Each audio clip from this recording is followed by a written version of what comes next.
The journey to the capital. The sun was shining brightly over the hills of Beverly as Jed Clampett stood in the middle of his grand living room, holding a small, furry object. He looked down at the raccoon fur in his hand and smiled with a gentle warmth. Beside him, Ellie Mae was busy working with her own duster, her movements light and full of energy. "Elmer is me," Jed said with a chuckle, responding to a quiet remark from his kin. Elmer was not a person, but a handy little critter that scurried around inside the cabinets, helping to keep the place tidy. He was a dandy little duster, better than feathers for picking up lint, and he seemed right proud to be happy in his work. Jed suggested they take their dusters outside to shake them out before Ellie Mae headed upstairs to finish the dresser drawers in the closet.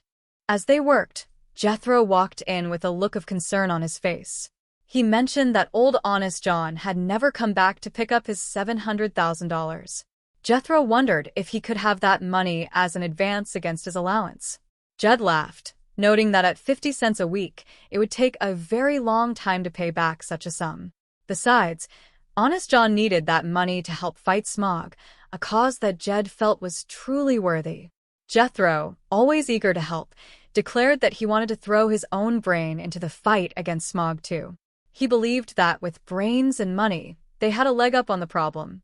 Granny entered the room, her mind on other matters.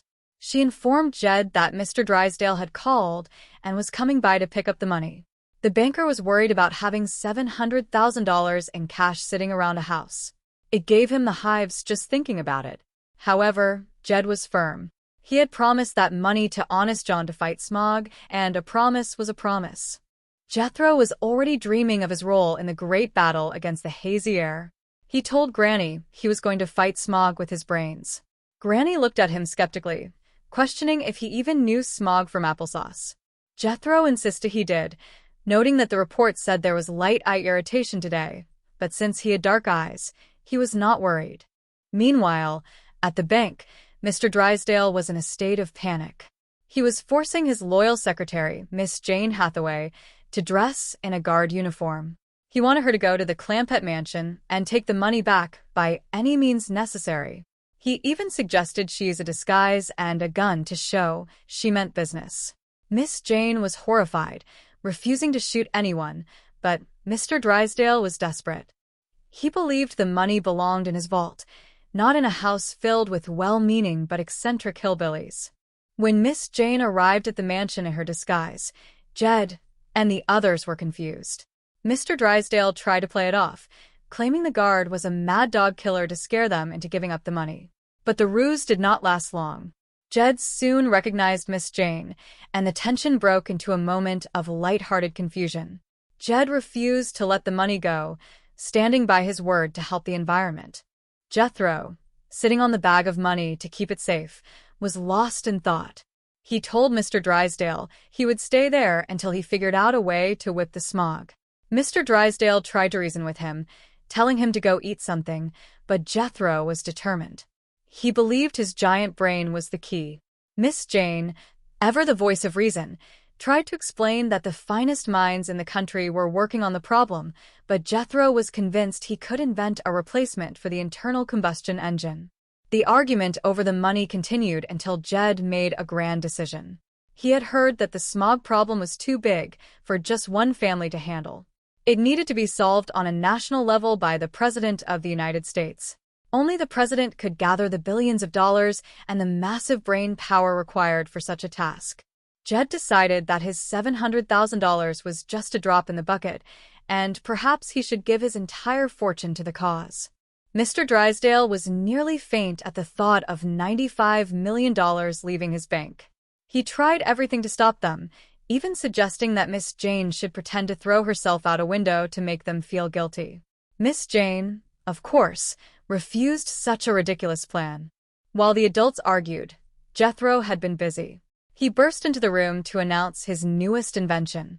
He had converted the family truck into a steam car, believing it was the answer to air pollution. It was the Jethro Bodine steam car, a clean engine for a cleaner world.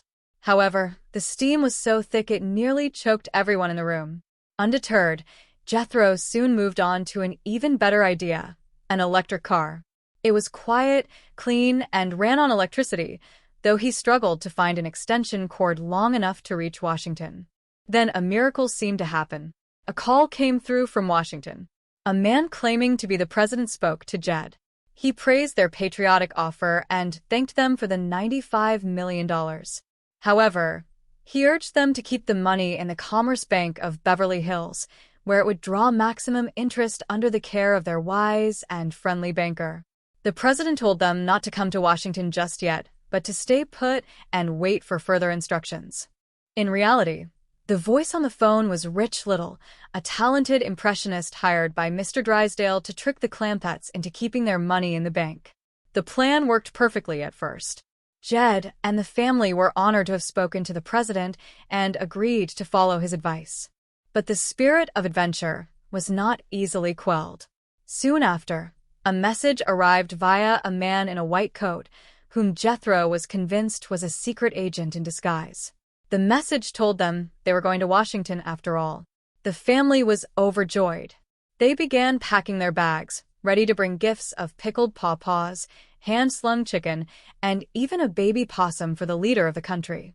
As they prepared for their flight, Mr. Drysdale realized he had failed to stop them. The Clampetts were heading to the capital, full of heart, hope, and $95 million, ready to save the world from smog and bring a little bit of the hills to the big city. They boarded the plane with smiles on their faces, eager for the journey ahead, proving that with a little bit of faith and a lot of kindness, any problem could be faced, even the thickest smog in the land.